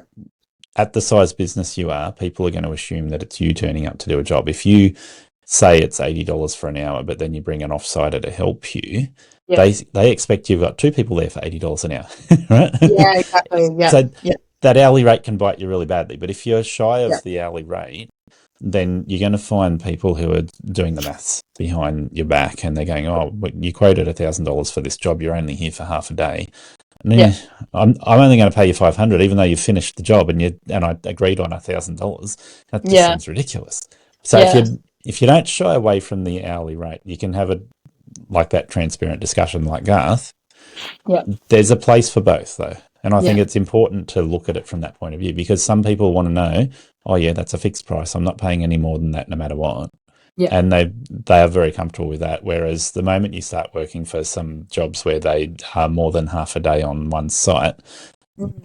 they're either doing the maths behind your back, or if you're upfront and transparent about it, then they're very comfortable that that's what they're paying for. Yeah. Absolutely. And I think clients that I definitely find that I'm happy to do an hourly rate for a regular, and Yeah, it's just not in my mind. They know how much they're going to be yeah, paying. I just give them a rate, and yes, it's kind of capping me at a certain amount where I could be quoting a lot more. Say, mm, a hedge. I'd say, oh, that's going to cost $200, but it takes me an hour. They do the mm, maths and they're like, oh, hang on, yep, it's at what $200 an hour, and so yep, me trying to explain that to clients, I think. Um, I just say, look, this is how much it's going to take. I've got to also think about, sharpening. I've got to think about all the background things that happen at home. It's not just me turning up at this time and it's taking me 2 hours to do this hedge. It's all the background stuff. So And I think I that's think that's where knowing your hourly rate, like the transparency Garth had, would have made that easy for you to appreciate. But knowing your hourly rate is really good for breaking that down with a customer that you spend 15 minutes on site versus a customer that you spend half a day on site. So if you're doing half a day of hedge trimming, chances are you're probably going to have to sharpen your hedge trimmer on the site, or you're going to have to get out and lubricate the hedge trimmer on the site. You're going to take a 10-minute drink break and rest from giving your shoulders a burning. All those sorts of things, right? So when you're doing a half-day hedge trim job, it's different to a 15-minute job. And I would suggest the jobs that are less than an hour, you've got to factor in that unbillable time of travelling in between sites. Whereas the job you're there for half a day, it becomes obsolete. Yeah. So the difference for me is a job where you've got a large customer and you're spending half a day or a day on one site. Yeah. Typically, they're going to be accepting of around the $90 to $110 an hour mark. So if you say 90 plus GST, you're fairly close on the money with those sort of jobs. If add materials on top of that. But if you're talking a job where you're in and out in 15 minutes to 45 minutes, you need to be hitting somewhere around $120 to $150 an hour minimum to make up for the unbillable time. Exactly. And to explain that to a client and say, I'm a gardener that's charging $150 an hour just to turn up for 15 minutes. A lot of people don't like that. A lot of people are like, and even like the rate you just said, I'm under that. And people still question. People still are like, wow, that's a lot for a gardener. And I went, well, 10 years ago, I think Garth was charging $55 an hour when I first started. And I was the one telling him, what are you doing? Up. There's so many more that are charging more. I started in 2010 at $50 an hour. Yeah. And when I changed my accountant 2 or 3 years, it might have been 4 years in, I can't remember, they said, hey, your prices are way too low. I'd gone up to about $60 an hour. They said you need to be bare minimum of 70 plus GST. And I was at that point in time just starting to hit the GST threshold, which sounds kind of crazy when you go, I was in business for over 4 years before I got to the GST threshold. Yeah. Yeah. Well, see, I've only just hit the GST threshold and I now have to add. Yeah. Well, I think, the Henry app's been annoying me and saying, it's time, you got to do it. I'm like, I need to do this. I just haven't done it yet, but that's probably something I'm going to do as soon as I finish the interview is register for GST because it's but that's the thing now. The clients are going to have to pay an extra 10%. They thought they already were, I guess. But So what you're saying, when Garth was at 55, I was being told I should be 70 plus GST. Yeah. So I think when I started with Garth, and that would have been 2018 or 2019 at that point, he was charging 55. For a year or so, 55 an hour per person, and then lawns were quoted separately. So that was gardening, and then lawns were kind of more of a fixed rate, and that was so it was fortnightly, and you'd have a $60 lawn. But I look at those jobs now, I like seeing my work and looking at the ones that we were charging because we were writing the paper invoices each time and putting them in the letterbox. Like I was writing them each time for him, and I look at that and I go, oh my God, how was he charging, $4 to do that when we were there for an hour, 2 of us? How does that make sense? So I think, and when I first went into business, when I started, registered the business in 2021, my rate was 70. And that's when I was 23-ish or around that age, maybe 22. Yeah. And that's people think that's expensive. That's quite a high rate per hour. Yeah. But looking back, I think I couldn't charge that much. No way. It's more than that now. Definitely. Yeah. So hearing you said 120 to 150, I'm going, oh. Well, keep in mind, like I gave 2 examples. One of them was around that 90 plus GST, right? Yeah. And if you apply 90 plus GST to a full day, you sit there and go, well, that's going to get you pretty close to $1,000 in a day. Yep. Yeah. Depending on how full your day is. Yeah. So Exactly. if you apply that at different levels, you go, okay, if I do a full day, that's a 10-hour day. That's a big day. Yeah. Yeah. But if I do half a day on a site, on Yeah. one site, I should aim for $500. Now, that might allow for the fact that I'm only going to take a lunch break, or it might not. But Yeah. once you start breaking it down, you're going, okay, so suppose I could fit in 8 regular jobs into a day. Yeah. That's $120 per job. I'd probably be on the job for less than an hour. Yeah. So that's 100. Yeah. That's like $130 an hour. And it's Yeah. still coming Yeah. up with the It works same out that amount for way. the day. Yeah. And I mean, when Garth, like when we were doing our lawn days, yes, the lawns were like quite a low price, or they for that time. Yeah. But with the two of us working, we were really efficient, and we were getting these jobs done very quickly. So it did work out okay, Yeah. but still, he could be charging a lot more. And yeah, Yep. realistically, I probably could be charging a lot more as well. But it's the companies that are charging, 70 an hour these days that are undercutting us, making us. And Yeah. there's two people that are going to undercut you. Mm. So one of them is going to be the large company that has 10,000 employees, or at least 500 employees, right? They work off the basis that they had you working for them at $20 an hour. Yeah. Yeah. And that probably included the casual loading, the 25% casual loading. So you're really working for $17.50, Yeah. Yeah. Yeah. $15 an hour maybe, right? It's not good, right? No. No. They're paying employees that, they're charging it out at 55, right? Then Yeah. that's one person that you're working against. The other one is the cowboy that has, sorry if this sounds like you, it's not you, been No. working in business for less than a year. Yeah. Well, yeah, but they've got And their own little set of tools, enough to keep them that going. but they're undercharging. They're doing it for beer money or pocket money, or they're buying a boat and then they're going to stop. Yeah. So Exactly. they haven't understood the industry. They don't have the experience you have, and all they're doing is trying to make enough money to buy a boat, or put the rooftop tent on their 4-wheel drive. Exactly. So it's week by week. It's like, oh, I'm going to charge this much, and that'll get me through this week. That kind of thing. And Yeah. it's not the So way to do business. It's not fair for us. so if you're up against those two people, then sorry, that's not the right job for Yeah. Beach's garden therapy. Yeah. Yeah. Yeah. I have to be a little bit more cutthroat, I think.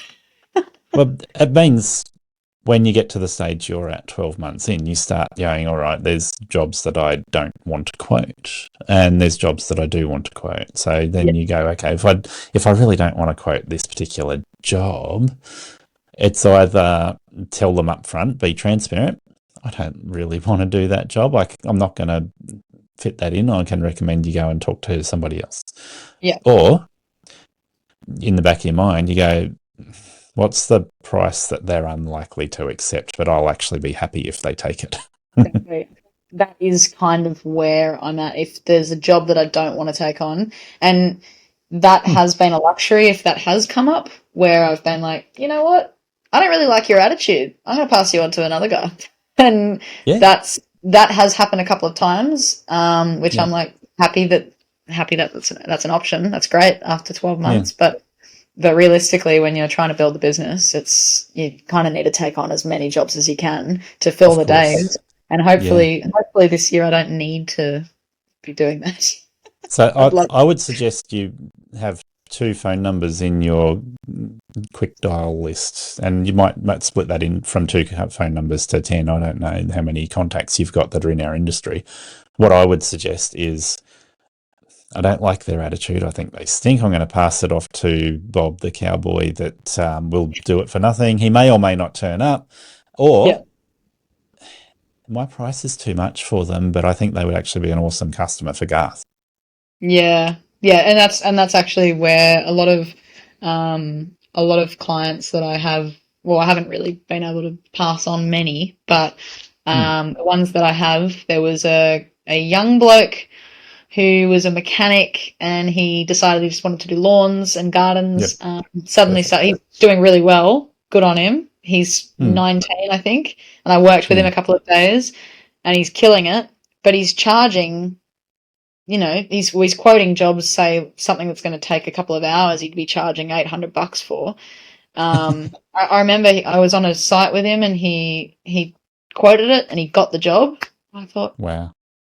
how did you? And he's been in business for a year, and Yeah. he doesn't know bromeliad. He doesn't know certain names and very obvious names like things like that. Yeah. That I just thought, you have no experience and you're able to charge that. Like, that's crazy. But I've been in it for 10 years nearly, so yeah. I only know bromeliad because I worked for, like, as a customer, not an employee, but they were my customer. Bromeliad's Australia. Oh, there you go. Yeah, so in gardening, I mean, lawns, you're really only knowing Yeah. buffalo and kikuyu, That's and it. gardens you learn a lot more. And I even though I didn't Yeah. study horticulture, I feel like I do have a decent amount of knowledge and their Yeah. care and all that kind of thing. Yeah. And to be working with a 19-year-old and to watch him quote an $800 job that's going to take a couple of hours, but then he can't Hmm. name what that kind of ginger is, so that can't Yeah. name this to a client. I'm going, Hmm. oh my God. So that's the third that undercuts you, is that the ones are charging way too much and they're cowboys Yeah. and we're just not getting those jobs. I'm like, where can Yeah. I get those clients?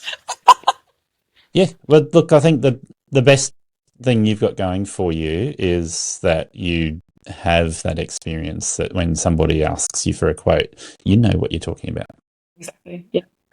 You know, obviously, there's a bunch of things like you're going to come across as professional. You're uniform. You're young. You know what you're talking about. You're keen and ready to work hard. So Yeah. somebody's going to look at that and go, "Awesome! I Yeah. want you to do it."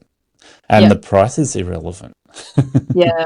And I hope to kind of get to that stage where I don't really need to worry about that, because when it does come down to the work that I do, like, I have clients that are recommending me for a reason, and Yeah. I obviously have to take pride in my work. And Mm. I also think I'm a people person, so talking to Yep. the client's half the job. I Yes. know guys that are really, really good at what they do, like ex-colleagues of mine, fantastic. They've been in the industry for 15 years, but they can't really talk Yeah. to clients very well, and that's half your Yeah. business. Well, I Yeah, think that the second thing that would get you over the line with those customers where price is not the issue, it's simply a mm, case of what we've already said, like you come across as professional, you know what you're talking about. The yeah, second thing is going to be scheduling them in and going, okay, I want to book you in for once a month or once a fortnight or once a week or yeah, whatever it might look like for that job. yeah, And there are customers that are going to say, no, I'll call you when I want you to come. yeah, yeah, That is the enemy of good business. yeah, yeah, So if you can lock them into a schedule, it's actually going yeah. to give them confidence, Mm. Then you're gonna turn but it's up, also, and yeah, it's going to allow your business to scale, because if you can say, I know when I'm turning up there yeah, regularly, yeah, then I can schedule around it. Whereas if it's waiting for them to call or me calling them, and I've yeah. had that when I was the early days, I'd drive past to check and see if it needed mowing or the gardening needed doing, and it's like, what This a was waste me of this time. year. Oh, well, not even this year, but the last few months. I think just pre-summer, I realized I actually need to get this on a fortnightly thing. I'm driving past this lawn, and yeah, it looks like it Mm. probably could use a mow next week, but it's because I forgot about it for the last three. But now I'm That's actually getting it in a regular, and it's in my diary. I know that I can take holidays on this week, but not that week. So that's where if you use Sortscape and use the code LawnStars when you buy it. write that down. Yeah, it does cost you a month. Like every month you use it, it's got a different price structure depending on how much you use, but it's going to save you so much in your business and make you more money because it gets you on that path where your schedule is much easier for you to manage. It's Yeah, every job is recurring. yeah, If you got a customer that's not recurring, it's a once-off job, you can put it in there. yeah. But the idea with a CRM like that is that you put your recurring jobs in, and Sortscape is one that's designed to handle recurring jobs really well. So, yep, Okay. locking you in. When am I locking you in? Once a month, once every 4 weeks, once every 2 weeks, Yeah, whatever it is. I'm gonna write that down because I'm gonna Yeah. sorts. Yeah. Look, there are a bunch of CRMs, but I get a little bit of a kickback when somebody signs up for Sortscape. Yeah. Well, there you go. That's perfect. I'm glad to be supporting you, so that's fine. Oh, thanks. But yeah, Yeah. the facts of the matter are, if you have that person locked in for a regular routine amount, you can say it's not a $70 customer. Now, lawn mowing, minimum of 20 cuts a year is what I like to go with, right? And if you do weekly cuts through summer, you're up to 26 cuts. If you do Yeah. weekly cuts for the growing season, you're more like 35, 36 cuts a Yeah. year, right? If your customer agrees to routine attendance, whether it's mowing or gardening, you're at that point where you can go, okay, they're not a $70 customer. So say the lawn mowing customer that's 20 cuts a year, I say minimum of $80. That's $1,600 a year. So that's not an $80 customer, it's a $1,600 customer because I've locked them into 20 cuts a year. It's so much better if you've got your scheduling locked in. Yeah, makes a lot of sense. So, yeah. I do have some strata companies that, or a couple of strata companies that get me for fortnightly and monthly gardening and mowing and everything, and that's kind of in my Yeah. schedule. Yep. It's not, it doesn't make up nearly probably 10% of what my other work is, but Of that is a course. Yeah. reoccurring, and I know how much I'm getting each time. Yeah. I've just gotten the hang of actually getting it done every month, and now obviously it's looking a lot better because I've got a good schedule going. Yeah. But see, this Yeah. is the thing. Even your customers that are not locked into a schedule, they will Mm. start to appreciate it and anticipate, oh, we expect to see you come in on the first Monday of the month or once every 4 weeks or whatever Yeah. it is. Yeah. If they're waiting for a phone call or you're waiting for a phone call, there's that anxiety or that uncertainty that you're just another cowboy that might not turn up. Yeah, exactly. Yeah. And I think I was that for a while because I just couldn't even wrap my head around the whole scheduling and business, and there was a lot going on in the first year. Yeah. I think now that I've wrapped my head around it, I'm taking on more. Yeah, Sortscape's going to help a lot. I think that's probably going to be my first big step. Um, yeah, Yep. because scheduling's a big one. That's my real issue. Mm. Well, I think I'll be happy if you sign up to Swordscape, but no, Yeah, I'll be happier for you because I know that your business is going to benefit from it. It's yeah, for it's a sure. winner without a thought. Absolutely, because yeah, it's something where it's automatic and it's already there, and they're Yeah. doing it for me. That's the main thing. It's otherwise I have to go back into the diary and take a glance at March, and then I'm gonna.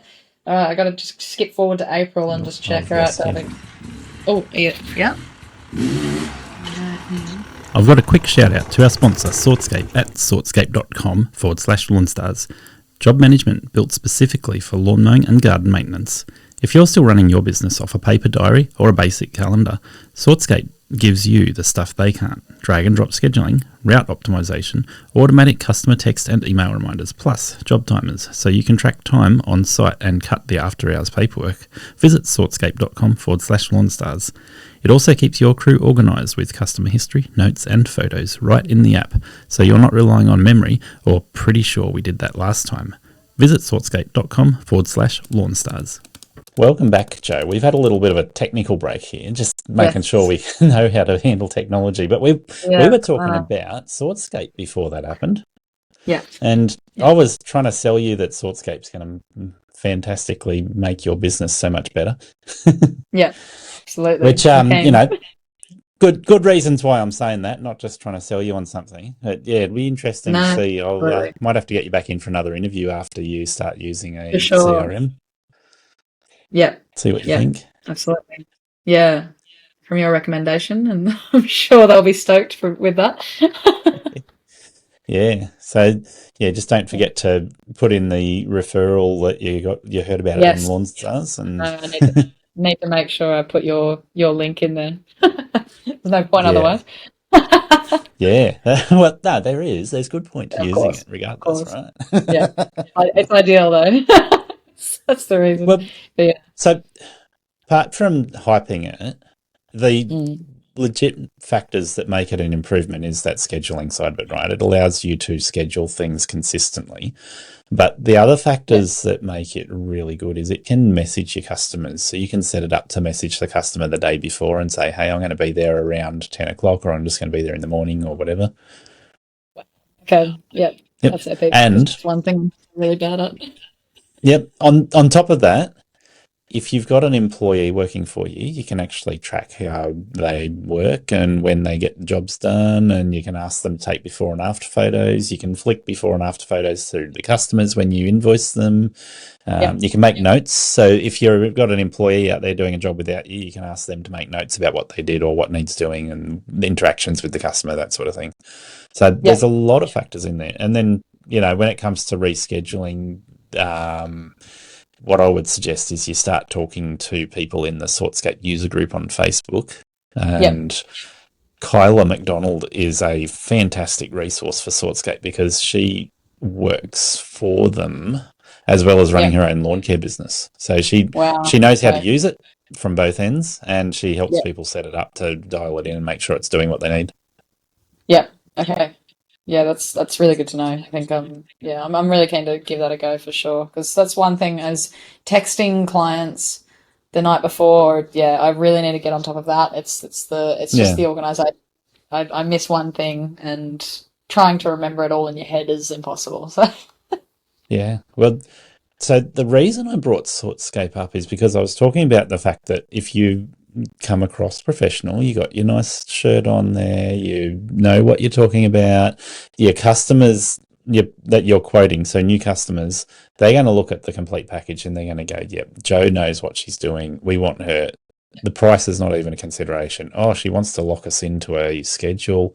And, you can have a bit of banter back and forth with a new customer about what the benefits or the cons are of being locked into a schedule and that it is yeah, flexible still.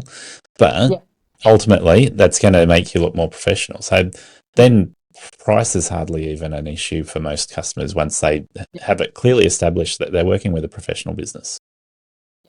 yeah.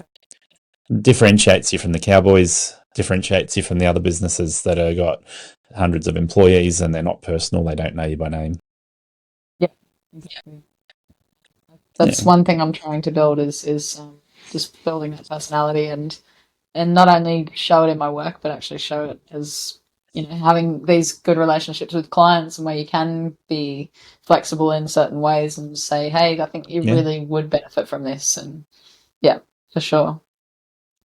yeah. And certainly what I've seen, what you post on Instagram and the brief chat we've had today, it's certainly evident Mm, that you've got all those things sorted. So then yeah, that next stage of getting you over the line with the customer's initial impressions of your business will make a big yeah, difference for you. yeah. I'm glad I did set that Instagram up a long time Mm. ago because that's there now, and I Yep. mean the TikTok was from jobs from other companies, so I wouldn't really use those in my Yeah. advertising for my own business, and Of that's kind course. of that's a separate thing. But Yeah. everything that's on my Instagram is my jobs, like my clients. I don't post anything outer. Um, Yeah. Of course. that's yeah. I don't want to blur the lines there. That the TikTok's separate. That's It's yeah, it is interesting when you look at the public facing side of your business. Instagram mm, is often associated with people like you and I. So I yeah, saw your Instagram. It's not necessarily your customers that are looking for you on Instagram. no, They will do it, but often that'll be a secondary thing after they have found you or you've found yeah, them. So yeah, it's great to exactly. have it, but it's not necessarily Yeah, their first impression. no. I don't think I'd Uh, want to find me. I wouldn't really want clients that find me on, or initially wouldn't want the ones that find me on Instagram. I think I'd prefer the ones that are being recommended and this kind of thing, obviously, yeah, because they could just be complete randoms and they could have no idea. yes, Yeah. yeah, and they could be from Perth or the US or who knows. Yeah, and I do use Instagram as a way if I do say score the client, I would say or if I'm trying to, I would say, hey, if you want to look at my work, here's the Instagram. This is the Perfect. kind of thing Yeah, I do. I definitely kind of picked up that like I was obviously seeing the likes of Nathan's Lawns and Gardens and what he yeah, does and even just setting up a tripod in the backyard or setting your phone up on some bricks. That's kind of how I started with that. yep, And it's very easy to just be able to film and make videos and make people keen to watch. So I've definitely yeah. gotten that. inspiration from a few Tim And and Nathan. Yeah. I think that's something I've wrestled with, and I've done a lot of videoing and IT type things, so I've already Mm. put a lot of thought into it over the last almost 50 years of my life.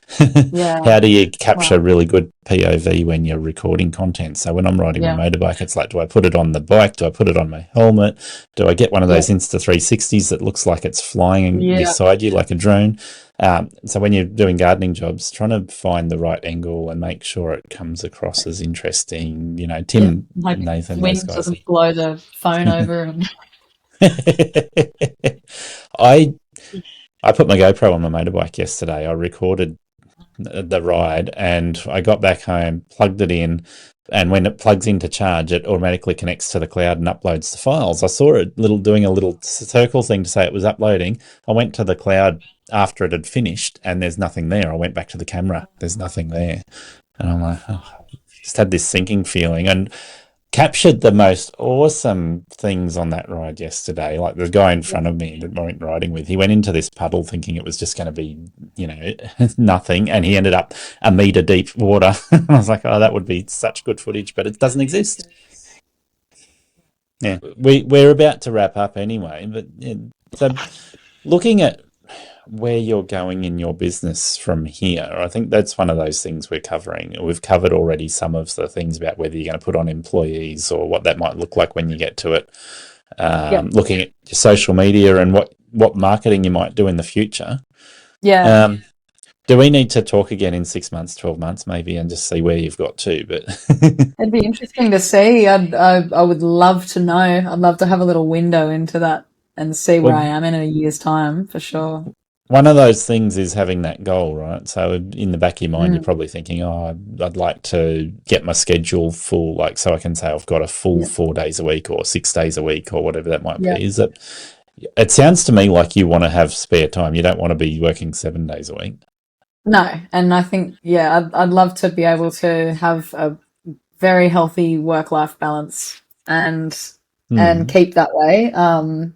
My When wife it is a wants two hustle, days a that's it. week work for work-life balance. That's her maximum. What? That would What? be great. See, I'd love to get to that. That's the goal. That's the long-term goal. But I Yeah. think, I mean, this year I hope to definitely, scheduling, having full weeks, and having consistent jobs.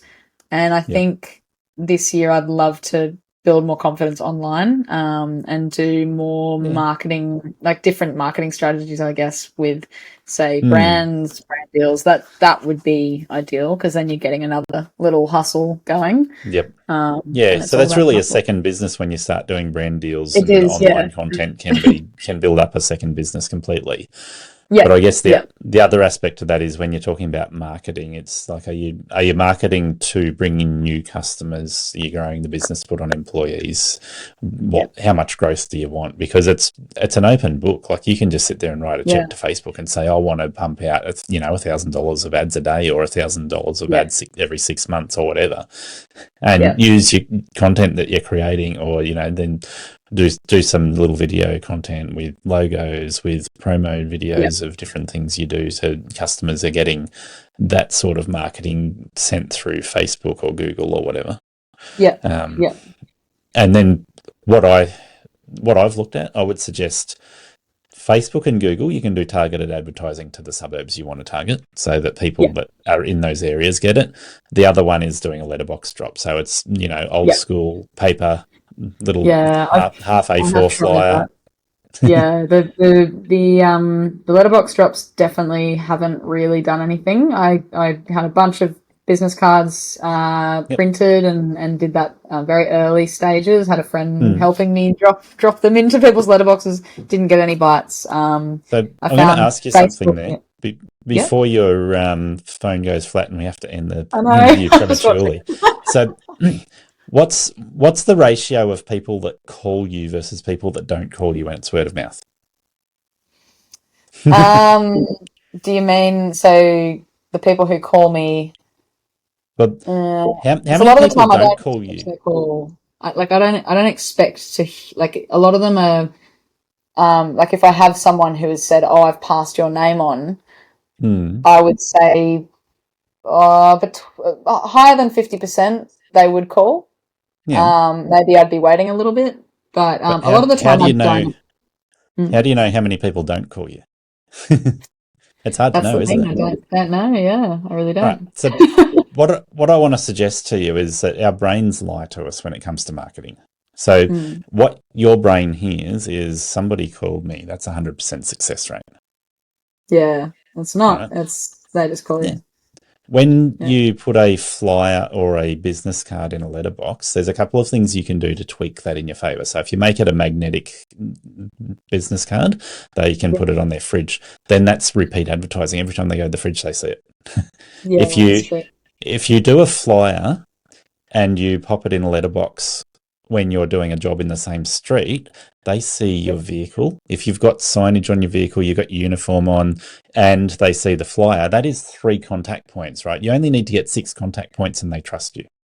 yeah, yeah, So that's where that sort of marketing, and I'll give you the stats on it, right? You're talking half of 1% return rate on flyers or Google or Facebook yeah, advertising. Half of 1% will make an inquiry, not actually go ahead with it. They'll make an inquiry. So if you can compound your word of mouth with putting a flyer or a business card in somebody's letterbox beside the job that you're doing up and down that street, takes it a little bit further, you're improving your odds. Then yeah, what you're doing is those people, they trust that you're in the area because they saw you. If it's yeah, sign written, it's more trust. If your uniform's on, that's more trust. If they get yeah, the flyer, if it's a magnetic business card, that's even more trust because they see it every time they go to get a drink. yeah, yeah, Right? yeah. So that's where you've got to go, okay, if I get a half of 1% return on those, I've got to put out 200 of those before I get one inquiry. Yeah. That is Smart. actually really good odds. Yeah. it Okay. doesn't it doesn't sound good when you're going, everybody that calls me from word of mouth is 100% compared to half of Yeah. 1%. But Yeah. for the amount that you spend on either option, Hmm. those flyers and the business cards and the Google ads and the Facebook ads have a really good return. They're Yeah. really low cost per lead. Yeah. Yeah. Absolutely. Yeah. Yeah. I would be definitely keen to definitely explore Google advertising as well. I've heard just even having that in the local area. A friend of mine has a Yep. handyman business, and he was in IT, and this is his second year running, and he's off the Richter. Like he's gone Well, crazy, and it's just because he's a beaches handyman. so the easiest thing to do there is to have a Google My Business listing, right? So that is simply when people search for your suburb gardening, Yep. it will show them people that have a Google My Business listing on that Google Yep. search. So it'll Yep. also show them Jim's mowing, and it'll show them Fox mowing, and it'll show them, Yep. somebody random that's paying for advertising, but you'll Yep. come up without spending a cent. Now, Yeah. if your Google My Business listing has a completed website that is mobile friendly, then Yep. you're ranked pretty highly without spending a cent. Yeah. Okay. Yep.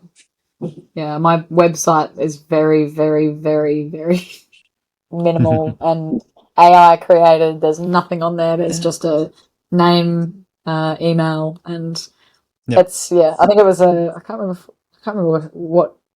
Oh, GoDaddy. I think it's a GoDaddy website. Oh yeah. Yeah. Yep. Yeah. There's so It's many early things you stages. can do with AI to tweak websites these days and Yeah. I'm talking to a guy that does website design for a business model as well as lawn mowing, and it's Yeah. like, okay, there's a lot of things you can learn about it, but it's really easy to go Yeah. back to AI and say, hey, make my website similar to other lawn mowing gardening businesses, then Yeah. look at that and, yeah, all right, I want to improve this so it's more customer centric, or I want to improve it so Yeah. that I can use it to promote Facebook ads or Google ads from. Yeah. You can just keep on asking AI questions about your website and asking it to improve Yeah. things, and I'm then doing go and look everything. at a competitor's website and compare them. Yeah, I know. I haven't actually. That's one thing I haven't gotten sorted is my website, and I feel like that's probably this year's goal Don't as don't well. don't tell my listeners I don't have a website up at the moment. Oh, really? Okay. Well, mine is there, and I have had one inquiry through there, and that was a I random. I have had a Okay. website up. I'm in the process of reviewing that right now, and it's been in review for the last 10 years. Well, mine's a year, so I'll let you know when it's 10. Yeah. Well, I feel terrible because my business name's Lawns Online. Lawns online. See, I'd love to be able to mow a lawn online. That would be great. Yeah, I get asked that question. How do you mow lawns Yeah. online? Yeah. Oh my gosh. Yeah. Yeah. Okay. Anyway, I think we've covered some really interesting topics talking about Yeah. where you're going in business. I am genuinely curious what it'll look like Yeah. in another year's time. It is And all very new. Yeah. I'm interested. I don't know where it's going. I could end up giving up, but also, you know, I love it too much. So yeah, yeah. yeah. Well, I'd be really curious to answer those basic questions, like, are you going to grow the business to have employees on? Are you going to like set some revenue goals, like the $120,000, $250,000 a year, $300,000 a year on my own? I want to work 4 days a week and make $1 million.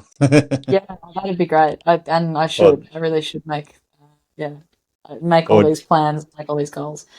And I think the biggest challenge for people is, do I want to deal with employees? And then if you do, like we were talking about earlier, then do you have the systems in place to make that easy, to make it transparent, to make it so that the expectations are really clear both ways? If I have you to find someone who's really keen on there because there's well, no one does it better than I do apparently. Well, when I'm working. and I'm talking to people that go both ways on that. Some people just love the idea of going, oh, I'm paying employees to be out there representing me, to be the person who Yeah, knows the job better than anyone else, better than I yeah, do. yeah. Other people like, no, don't trust employees, wouldn't put them on, never want to. No, and I've met both. I met a guy that he has tried. Or he actually got me on board, and he wanted me to take over the business eventually. That was Yeah, very early stages, and he actually didn't want to employ anyone. He just preferred it on his own, and yeah. yeah, I was going to say that's great. Like, there's so many it is people out there good. who do Yeah, that. but I think he's just not gonna. He wanted me to eventually take over, and he wanted to employ, but then everyone would just keep disappointing him, so he just decided nah. And I mean, Well, I do understand that. yeah, that's understandable, and I think that's what makes up the bulk of our industry is people that I call them technicians, right? They are really good at saying, I know the technical expertise, I know what makes money, and I know how to cut grass or how to trim gardens, and I know what I'm doing. They're a technician. They're not an employer, and they should never try to be. I think my computer's very slow at the moment, so I think it is because it's about to die. Well, I'm a let's finish up afraid that then. it's Let's gonna, say, yeah, I don't know whether it's going to be. I don't know. I'm a little bit worried it's not going to upload. yeah. No, I think we're over and out. So I'm going to say thank you for joining me.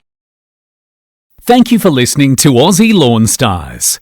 Please remember to rate and review the show on the Apple Podcasts app or the player you use. Exciting new shows are released every Monday. Make sure you follow or subscribe to hear the next episode.